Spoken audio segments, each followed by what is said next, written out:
Assalamualaikum warahmatullahi wabarakatuh. Kembali lagi di channel Radio Horor. Untuk kisah kali ini masih ada sebuah cerita dari tulisannya Om Ras. Dan untuk kisah yang akan saya bawakan kali ini, sebuah kisah yang berjudul Kekasih dari Alam Lain. Dan sebelum kita lanjut ke ceritanya, tekan dulu tombol like video ini dan jangan lupa tekan juga tombol subscribe channel ini. Nyalakan juga lonceng notifikasinya agar tidak ketinggalan cerita-cerita lainnya dari channel ini. Dan buat teman-teman yang pengen membaca langsung ceritanya, nanti silahkan saja kunjungi linknya yang nanti akan saya sertakan di kolom deskripsi. Dan seperti apa untuk kisah kali ini, langsung saja kita masuk ke ceritanya.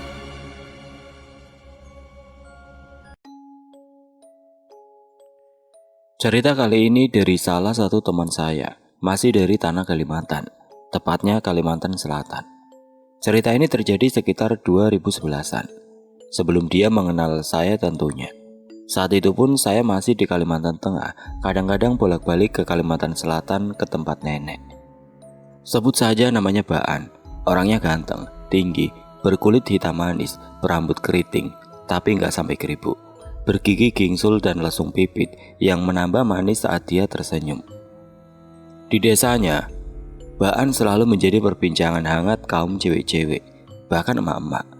Temannya Baan yang merupakan teman saya juga pernah bilang kalau misalnya teman-teman Baan punya salah, pasti bakal dibanding-bandingkan dengan Baan. Contoh, tidur terus, kapan bantu mama? Tuh lihat si Baan, pagi-pagi sudah ngambil air ke sungai. Tidak seperti kamu yang sudah jam segini, masih di dalam kelambu. Coba saja dulu anakku si Baan itu. Mungkin begitulah kata-kata emak-emak yang suka banding-bandingin anaknya sama si Baan. Memang tidak dapat dipungkiri jika Baan adalah anak idaman para emak-emak karena dia sangat rajin dan serba bisa dalam hal apapun, memasak, mencuci, dan lain-lain.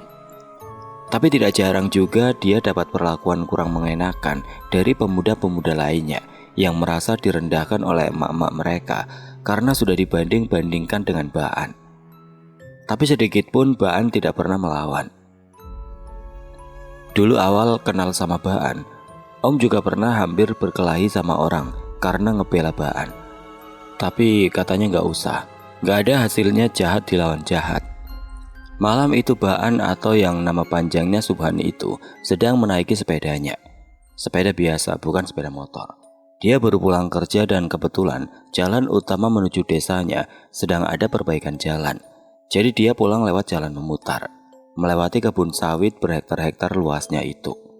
Suara kodok bersaut-sautan menemani perjalanan Baan. Ditambah gerimis dan angin dingin yang menusuk sampai ke tulang. Saat itu jalan sawit yang dia lewati masih merupakan jalanan berbatu, yang di samping-samping jalan kiri dan kanannya terdapat hamparan pohon sawit. Malam semakin dingin, ketika tanpa sengaja Baan menabrak sebuah batu besar di tengah jalan. Baan saat itu tidak menggunakan senter. Brak! Sepedanya terjatuh. Baan meringis kesakitan saat tangannya tanpa sengaja memegang tumbuhan berduri. Baan segera berdiri dan menaiki sepedanya. Namun sialnya banyak kempes, mungkin bocor karena tertabrak batu di jalan tadi. Dasar bodoh, kenapa aku saat berangkat pagi tadi tidak membawa senter? Umpat Baan pada dirinya sendiri. Untuk beberapa saat Baan duduk di dekat sepedanya sambil berteduh karena yang tadinya hanya gerimis kini sudah menjadi hujan deras disertai petir. Baan terus membaca doa agar terlindung dari sambaran petir. Dia terus menunduk, takut dengan cahaya kilat yang menyambar-nyambar itu. Tiba-tiba ada sesuatu menyentuh pundaknya. "Kamu sedang apa di sini?" tanya sebuah suara yang lembut, seperti suara perempuan. "Numpang berteduh di sini, Datuk. Anak cucu asli di sini juga, jangan mengganggu dan jangan menampakkan diri," gumam Baan. Jangan takut, aku manusia sepertimu juga. Tadi aku baru pulang dari rumah nenekku di desa sebelah, ujar suara itu. Tapi Baan tetap tidak mau melihat ke arah suara tersebut. Dia sangat takut saat itu. "Kalau kamu mau, kamu boleh singgah di rumahku. Tidak jauh dari sini kok," kata suara itu lagi menawarkan. Baan pelan-pelan menatap perempuan yang berdiri di sampingnya itu sambil memegang daun pisang di atas kepalanya.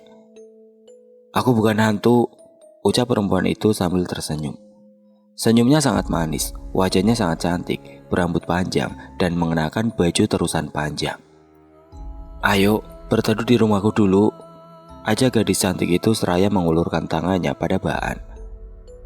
"Tanganmu dingin sekali." "Kamu juga, mungkin karena kita sedang kehujanan," jawab gadis itu. Singkatnya gadis itu terus membimbing tangan Baan hingga beberapa saat. "Nah, di sana itu rumahku. Pasti ayah dan ibuku sedang menungguku," ucap gadis itu sambil menunjuk ke arah sebuah rumah.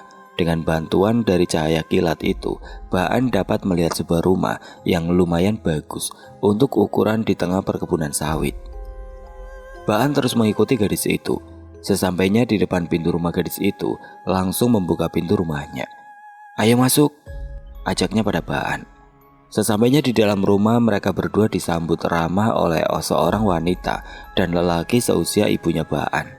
Mereka sangat ramah. "Ayo silakan, ganti dulu pakaianmu. Kebetulan ukuran tubuh kita sama. Untuk malam ini kau boleh pinjam baju bapak," ujar ayah dari si gadis. Baan mengangguk dan segera ke dalam sebuah kamar diantar oleh bapak-bapak itu untuk mengganti pakaiannya. Sementara itu setelah Baan selesai mengganti pakaiannya, dia diajak ke ruang makan. Segala macam hidangan sederhana terhidang. "Kamu pasti kedinginan dan kelaparan kan? Ini, kita makan dulu," ajak lelaki itu sambil merangkul bahu Baan. Mereka pun makan, sesekali mereka tertawa dan bercanda. Malam semakin larut. Hujan pun sudah mulai mereda. "Saya mau pamit pulang, Pak, Bu." "Kenapa tidak menginap sekalian saja di sini, Nak?" tanya ayahnya si gadis. "Saya tidak izin orang tua, Pak."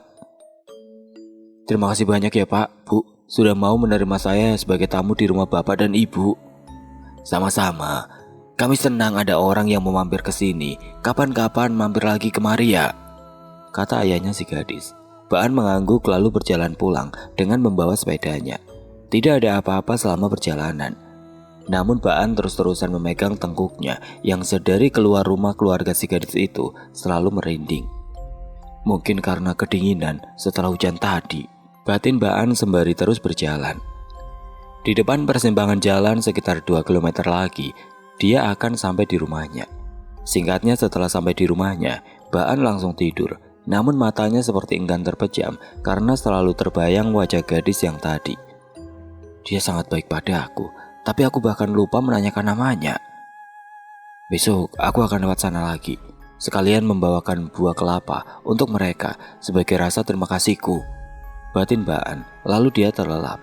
Dalam mimpinya dia bertemu dengan gadis itu lagi. Hari itu Baan berencana untuk mampir lagi di rumah si gadis, tapi malam itu Baan terpaksa menginap karena pekerjaannya.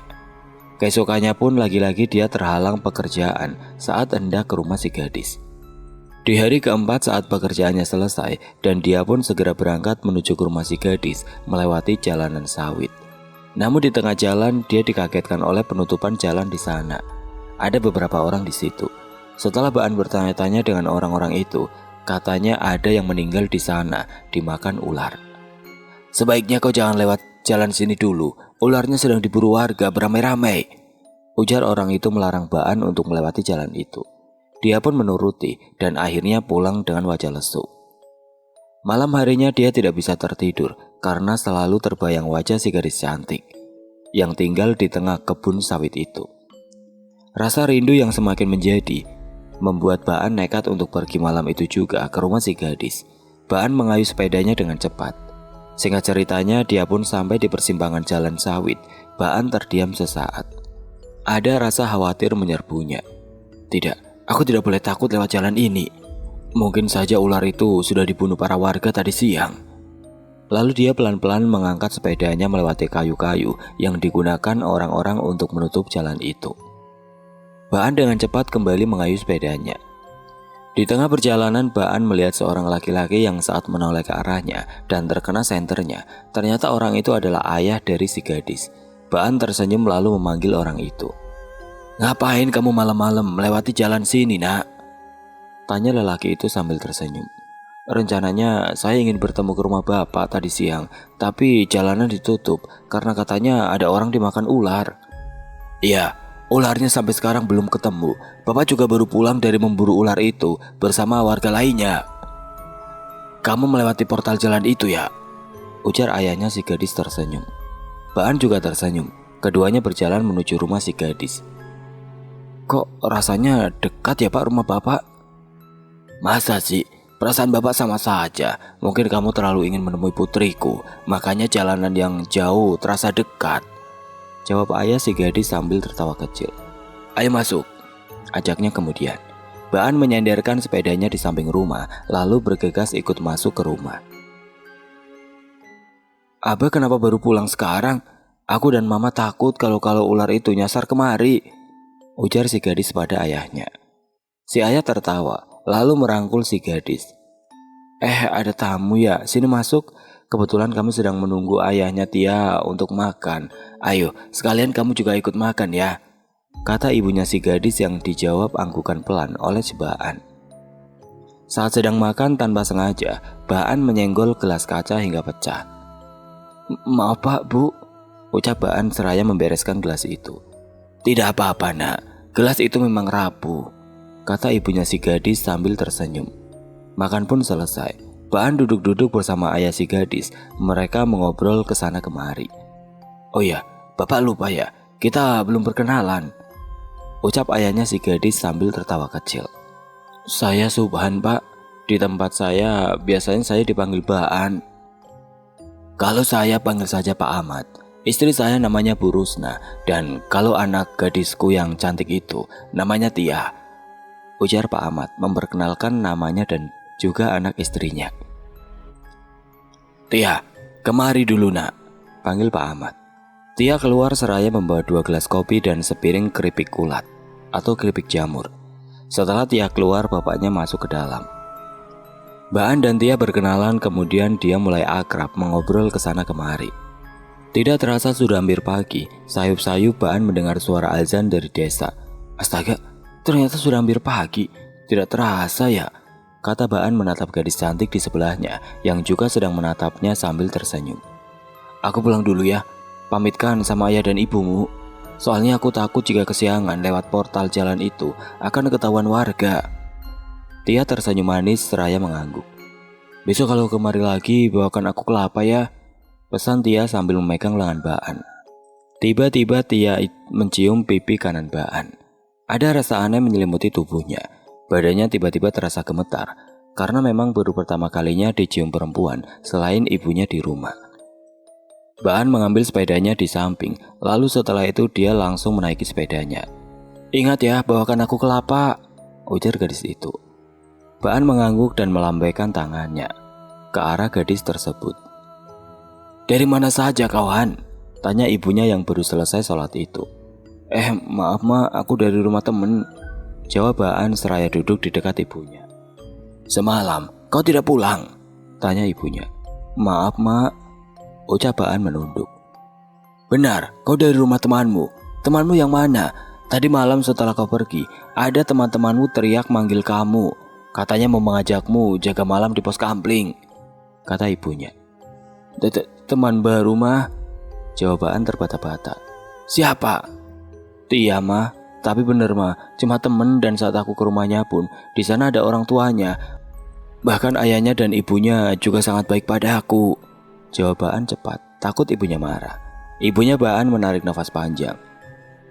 Ya berteman sewajarnya saja Han, jangan sampai kau menghamili anak orang. Kami cuma ngobrol mak, kami tidak melakukan apapun, jawab Baan. Ya sudah, apa kau sudah sholat? Tanya ibunya. Nanti saja lama, aku ngantuk, ucap Baan seraya pergi ke dalam kamarnya. Ibunya menggeleng. Sekitar jam 3 sore Baan masih tertidur. Han, bangun, sudah sore, ujar ibunya membangunkan Baan. Dengan cepat Baan langsung bergegas bangun dari tidurnya dan keluar dari kamar. Mau kemana kamu Han? Mau memetik kelapa muda mah. Batang atau pohonnya licin Han, kena air hujan. Baru saja hujannya berhenti, sebaiknya jangan naik pohon dulu, nanti jatuh, kata ibunya melarang. Namun Baan tidak memperdulikan larangan ibunya. Dia tetap mengambil parang dan turun ke tanah menuju pohon kelapa. Pohonnya memang masih basah dan licin, tapi Baan tidak menyerah begitu saja. Dia tetap memanjat. Beberapa saat kemudian akhirnya dia berhasil naik dan menjatuhkan beberapa buah kelapa. Ini adalah alasanku untuk bisa bertemu Tia lagi, batin Baan sambil tersenyum. Azan maghrib berkumandang.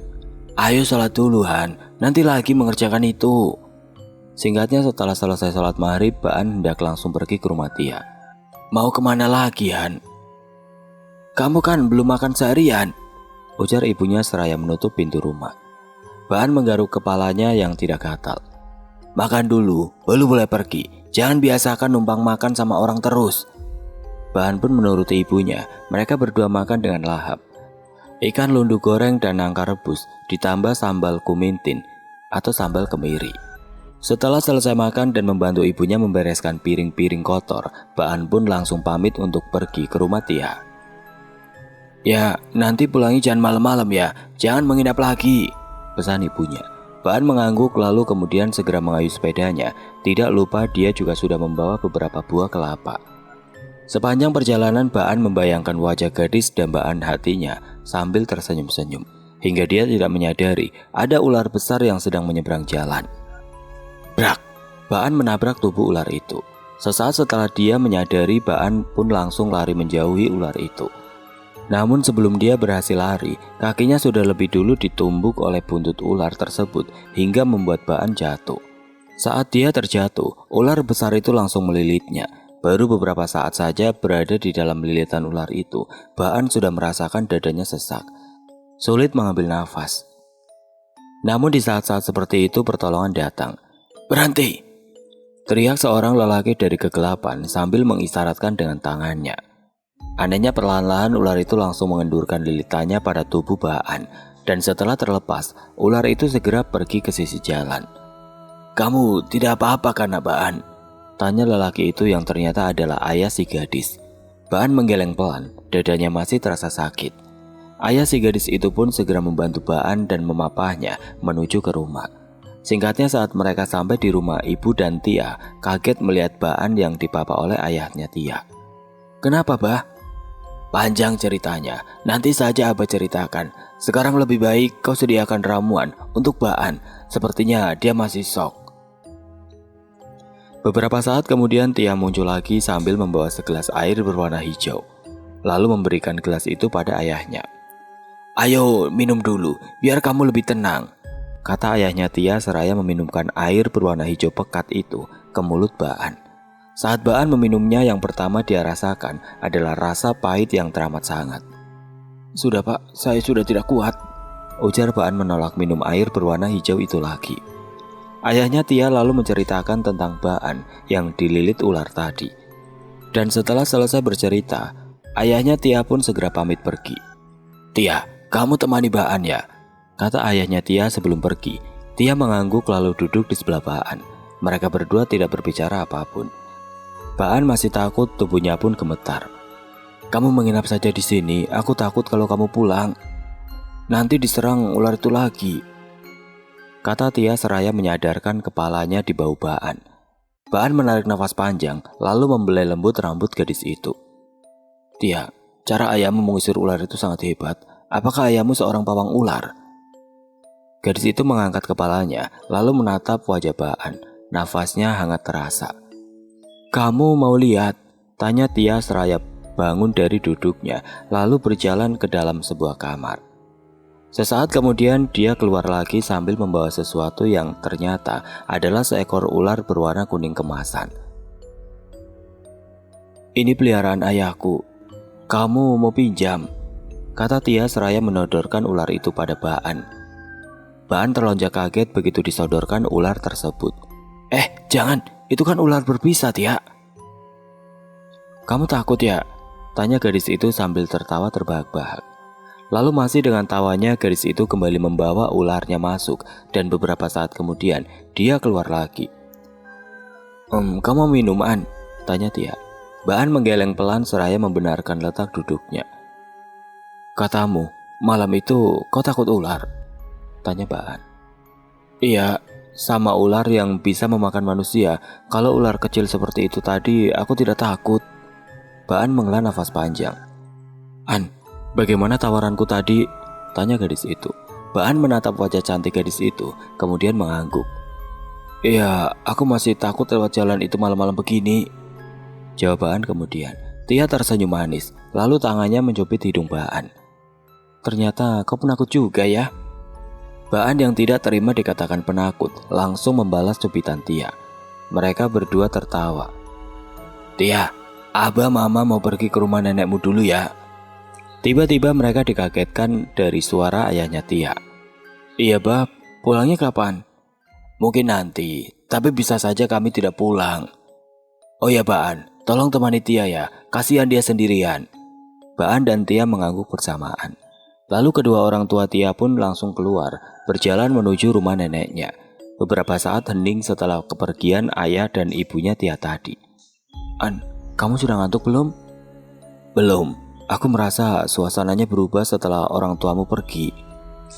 "Mbak An, kamu membuatku takut," kata Tia tanpa sadar langsung memeluk Baan. Tidak, maksudku suasananya jadi sepi, aku tidak menakutimu," ujar Baan cepat. Baan merasakan sesuatu yang luar biasa saat dia dipeluk oleh gadis itu. Rasa hangat menjalari tubuhnya. "Tia, jangan begini," ucap Baan pelan seraya melepaskan pelukan gadis itu. "Maaf, aku takut sekali," kata Tia menunduk setelah melepaskan pelukannya pada tubuh Baan. "Kamu sudah mempunyai kekasih ya?" tanya Tia. Baan menggeleng. "Aku tidak punya, kau sendiri sudah punya?" Baan balik bertanya. "Mana ada lelaki yang mau pacaran denganku, gadis yang tinggal di tengah perkebunan sawit, kurang pergaulan," jawab Tia sambil tersenyum lesu. "Tia, sejujurnya sejak kita bertemu malam itu, aku selalu memikirkanmu. Aku berusaha kemari, tapi selalu gagal. Dan pada saat malam aku bertemu ayahmu itu, aku rela melewati portal jalan untuk menemuimu. Dan malam ini juga aku mempertaruhkan nyawaku untuk kemari. Andai tidak ada ayahmu, mungkin sekarang aku sudah berada di dalam perut ular." "Aku senang bisa berkenalan dengan seorang lelaki sepertimu," ucap Tia tersenyum. "Tia, sejujurnya aku belum pernah sedekat ini dengan perempuan. Aku bahkan tidak tahu caranya mendekati perempuan. Tapi malam ini aku ingin mengatakan sesuatu," kata Baan sengaja menggantung kalimatnya. "Apa?" tanya Tia mengerutkan keningnya. "Aku ingin kamu menjadi kekasihku, sementara aku bekerja dan menabung untuk melamarmu. Apa kamu mau?" tanya Baan dengan jantung berdebar-debar kencang. Gadis itu tersenyum senang. Lalu dia menganggukkan kepalanya, tanda bersedia menjadi kekasih Baan. "Alhamdulillah, terima kasih ya Allah," ucap Baan. "Kamu berlebihan, An," ujar Tia seraya menepuk pelan bau Baan. "Bukan berlebihan sayang, aku hanya bersyukur karena telah mendapatkan gadis secantik kamu." Tia tersipu malu mendengar ucapan Baan. "Apakah sebelum ini kau juga pernah punya kekasih?" Tia mengangguk pelan. "Iya, tapi berakhir dengan dia menikahi perempuan lain. Tapi sekarang aku bersyukur saat ditinggalnya dulu." "Kenapa?" tanya Baan seraya mengerutkan keningnya. "Ya karena sekarang aku menemukan lelaki yang sangat tampan dan baik sepertimu." Malam itu menjadi sangat indah. Keduanya mengobrol hingga pagi. Azan subuh terdengar. "Sudah subuh, aku pulang dulu ya." "Masih gelap, tunggulah sebentar lagi sampai terang," rengek Tia seraya memeluk Baan lagi. Baan menghela nafasnya. Di dalam hatinya dia sudah membayangkan ibunya yang marah karena lagi-lagi Baan pulang pagi. Namun rasa takut pada kemarahan ibunya menjadi sirna saat dia sudah dipeluk gadis cantik itu, yang kini telah resmi jadi kekasihnya. Baan memeluk gadis itu sambil mengelus-ngelus rambutnya.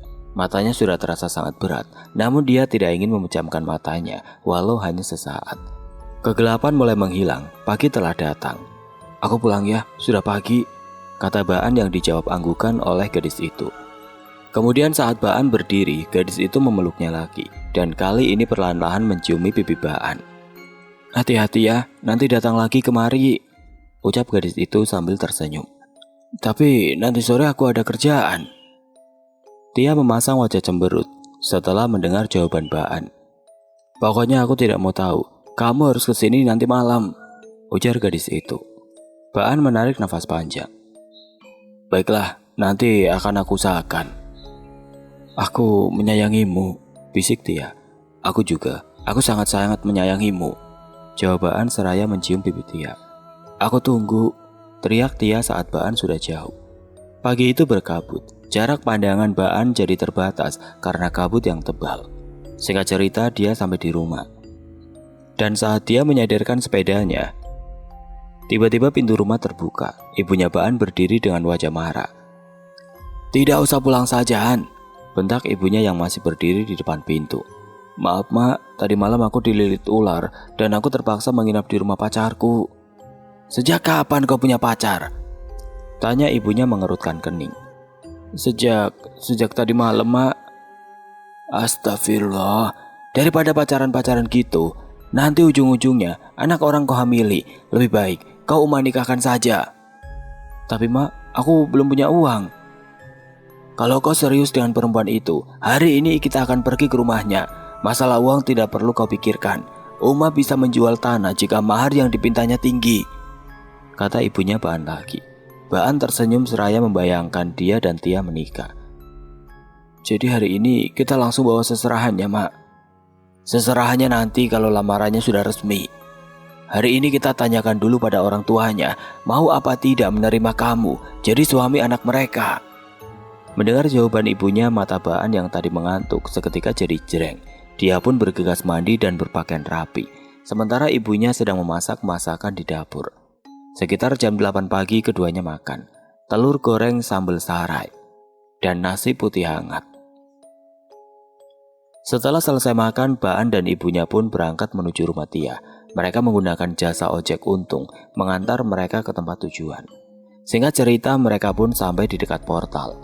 Baan dan kedua tukang ojek itu segera memindahkan portal ke sisi jalan agar motor mereka bisa lewat, lalu mengembalikan portal itu lagi ke tengah jalan. Mereka pun melanjutkan perjalanan.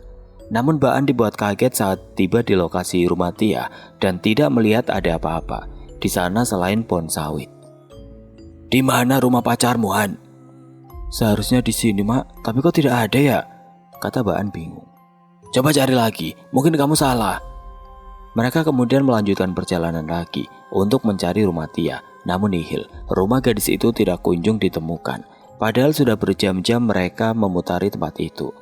Dengan wajah lesu, Baan mengatakan, kita pulang saja, mak, ujar Baan. Dan saat mereka sampai portal, mereka berpapasan dengan orang. Wah, dari mana kalian? Tanya orang itu, lelaki tua. Ibunya pun menjelaskan sekalian menanyakan tentang rumah pacar dari Baan. Siapa nama ayahnya, Han? Tanya ibunya. Ahmad, jawaban singkat. Orang itu mengerutkan keningnya saat mendengar nama Ahmad. Ahmad? Ahmad yang punya anak gadis cantik itu? Tanya orang tersebut. Baan mengiyakan dengan cepat. Beberapa puluh tahun lalu, sebelum perkebunan sawit ini ada, Pak Ahmad dan keluarganya memang tinggal di dalam sana, tapi mereka sudah meninggal semua, ujar orang itu. Ibunya Baan mengerutkan keningnya lalu melihat ke arah Baan. Tidak, Pak, tidak mungkin. Tia masih hidup. Bapak jangan menyebar berita tidak benar, ujar Baan tidak terima kekasihnya disebut sudah meninggal. Lelaki tua itu tertawa kecil. Saat kalian mencari rumah mereka di dalam sana, apa kalian menemukannya? Tidak kan? Tanya orang itu. Memang sudah banyak kejadian-kejadian aneh di sana. Dulu juga ada beberapa orang pekerja sawit yang disasarkan oleh keluarga itu. 1 meninggal dan 3 orang sakit, lanjut orang tersebut. Baan menggeleng, namun belum sempat dia berbicara, ibunya sudah lebih dulu bertanya pada orang itu. Saya sudah lumayan lama tinggal di desa, tapi saya sama sekali belum pernah mendengar cerita itu tentang keluarga Pak Ahmad, ujar ibunya Baan. Kejadian itu sudah sangat lama, Bu. Sewaktu saya masih berusia 20 tahunan dan sekarang usia saya sudah 70 tahun. Kurang lebih 50 tahun yang lalu, di sana ada perkebunan sayur milik Pak Ahmad. Dia tinggal di tengah hutan yang dikelilingi oleh kebun-kebunnya. Pak Ahmad memiliki anak gadis yang sangat cantik, namanya Bastia atau biasa dipanggil Tia oleh warga sekitar. Bastia seumuran saya. Kejadian memilukan itu terjadi pada saat malam di musim kemarau. Pada malam itu ayah dan ibunya pergi ke desa menjenguk neneknya Bastia yang sedang sakit. Bastia tidak bisa ikut karena harus tinggal di rumah untuk menjaga padi yang ada di rumah mereka. Namun pada saat pagi harinya, saat Pak Ahmad dan istrinya pulang, mereka sangat kaget dan tidak percaya dengan apa yang mereka lihat. Rumah mereka hangus terbakar tanpa sisa, kecuali sesosok tubuh yang menghitam karena terbakar oleh api, terbaring beberapa meter dari rumah mereka yang terbakar itu. Dan tubuh itu adalah Bastia. Dia meninggal secara mengenaskan. Dugaan warga, saat tubuhnya terbakar, Bastia mencoba melompat turun ke tanah untuk menyelamatkan diri. Namun sayang, kematian itu tidak dapat dihindarinya. Sejak kejadian itu, Pak Ahmad dan istrinya sering cerita kalau di setiap malam mereka selalu didatangi oleh arwah Bastia. Hingga sampai suatu hari, Pak Ahmad dan istrinya menemukan sudah tidak bernyawa di bekas tanah rumah mereka, dengan tubuh yang membiru, dan di bagian tangan mereka ditemukan bekas gigitan ular berbisa yang diduga adalah sebuah kesengajaan untuk mereka mengakhiri hidupnya. Mereka bunuh diri dengan cara menggigitkan ular berbisa di bagian tubuh mereka. Sungguh akhir cerita yang sangat tragis untuk diingat kembali, cerita lelaki tua itu. Seketika dada Baan terasa sesak. Bagaimana tidak, seorang gadis cantik yang mampu membuka hati Baan ternyata adalah hantu. Dan hantu itu sudah berusia 70 tahun. Ya, saya pernah mendengar cerita itu. Awal saya menikah dengan ayahnya Baan dulu, tapi waktu itu saya tidak tahu nama-nama keluarganya, ucap ibunya Baan. Ah! Teriak Baan histeris. Sabar nak, untung kau tidak diapa-apakan oleh hantu itu, ucap ibunya Baan. Lebih baik kau pulang, jangan lupa sholat dan berdoa, karena saya yakin Bastia tidak akan melepaskanmu begitu saja, ujar lelaki tua itu lagi. Setelah bersalaman dan berpamitan dengan lelaki tua itu, mereka pun pulang. Kata tukang ojeknya, saat dia iseng-iseng melihat ke kaca spion yang terpantul tempat lelaki tua tadi berdiri. Katanya di sana sudah tidak ada siapa-siapa lagi, padahal mereka baru jalan sekitar 3-4 meter. Dengan umurnya yang sudah tua, 70 tahun, rasanya tidak mungkin orang itu bisa pergi secepat kilat. Sudah 2 hari Baan tidak makan. Dia hanya minum air putih dan kue kering, tidak ada sebutir nasi pun yang masuk ke dalam perutnya. Setiap malam Baan selalu berteriak-teriak, entah itu ketakutan ataupun tertawa terbahak-bahak. Kelakuan Baan pada saat itu sudah seperti orang gila. Namun pada suatu hari, Baan dibawa ke rumah seorang tuan atau guru ulama, dan di sana Baan dimandikan lalu diberi air putih yang sudah didoakan. Dan alhamdulillah semenjak saat itu, Baan sudah tidak pernah mengalami kejadian aneh lagi. Dan sampai sekarang Baan tidak pernah lagi melewati jalan perkebunan sawit itu.